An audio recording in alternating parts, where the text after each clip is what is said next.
welcome to Trash Matters. I'm Kirtana. And this is Gopika. The year 2022 draws to an end and it is time to welcome a brand new year. In this podcast, I will take a look at the year gone by for the waste and recycling industry. And I will go through the positive news of the year where the world made constant efforts to achieve a sustainable future. When we talk about 2022, we can't but consider 2020 and 2021 when the world almost came to a standstill due to a brutal pandemic. Comparatively, this year has been pretty kind. For the waste and recycling industry, the challenges from the COVID-19 pandemic began to tail off, except for in some countries such as China. Nevertheless, barriers came in the form of the impacts of Ukraine-Russian war, the high inflation rates, the hike in interest rates of US Federal Reserves, fluctuations in commodity prices, energy crisis in Europe, the hike in shipping freight rates, labor shortage, and of course, the regulatory challenges. But there were also new opportunities, especially for the Middle East and Africa region. The Expo 2020, the COP27, and Qatar World Cup presented the occasion for various industries to bring their sustainability goals to the fore. This year also saw the circular economy ambitions and actions gaining momentum, with waste management and recycling industries taking center stage. Well, now let's take a quick roundup of the year's news from the UAE.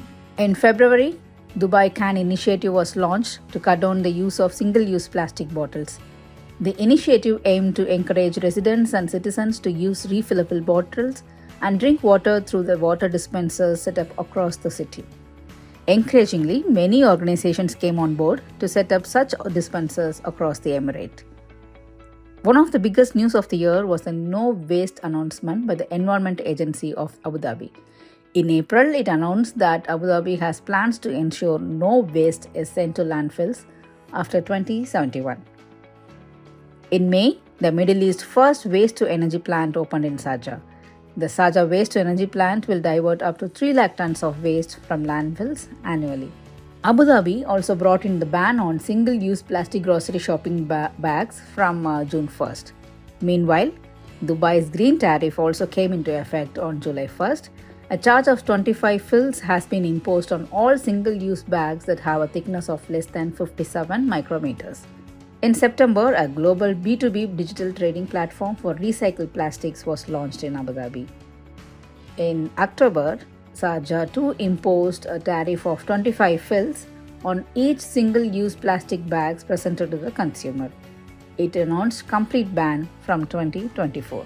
Again, in October, Dubai witnessed two of the biggest recycling events in the region.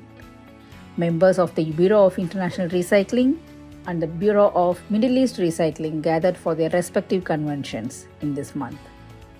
In December, Dubai Chamber of Commerce launched Circular Packaging Association to enhance consumer awareness about the importance of sustainable packaging and provide insight and recommendations on legislation and policies related to sustainable packaging.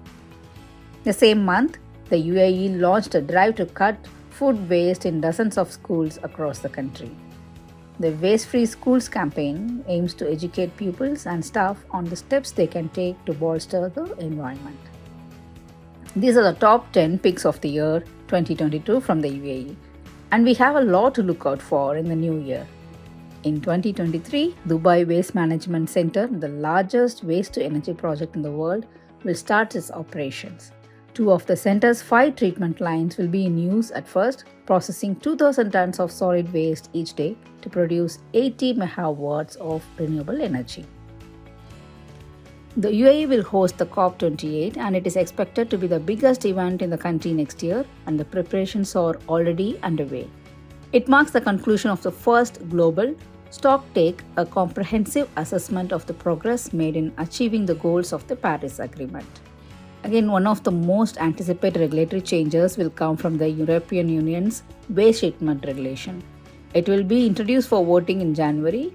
It will introduce new restrictions on EU scrap exports, and we have to wait and watch how this will play out for the Middle East waste shipment. That's all I have for you. Now Gopika will bring you positive news from across the world.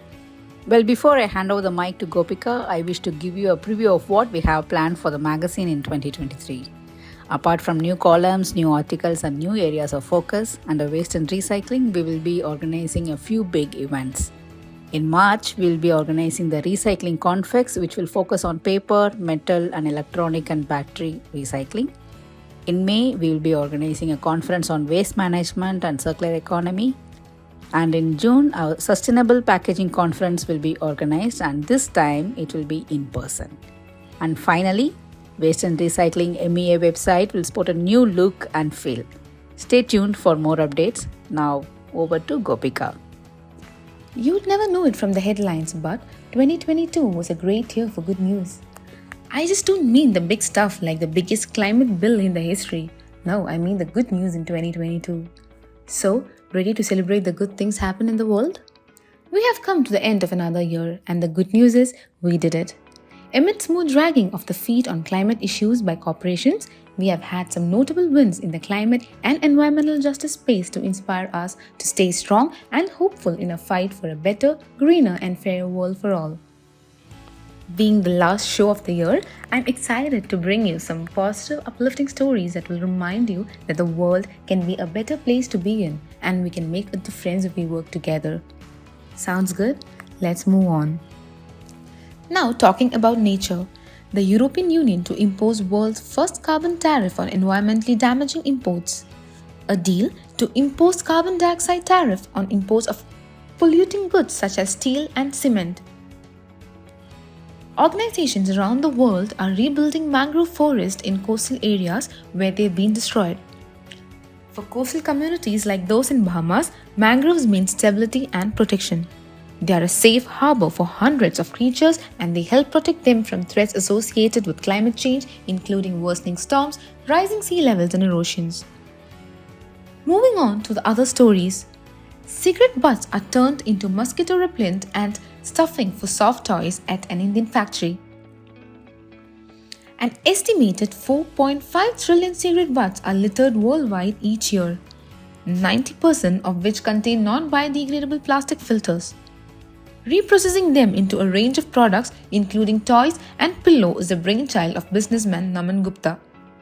Scientists predict the hole in the ozone layer will close in the next 50 years. The Montreal Protocol was signed to try and curb the amount of harmful chemicals in the atmosphere.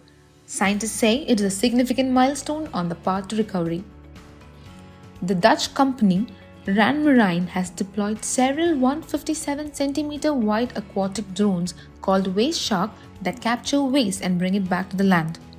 These drones can hold 160 liters of trash, floating plants, and algae according to Ranmarine technology. COP27.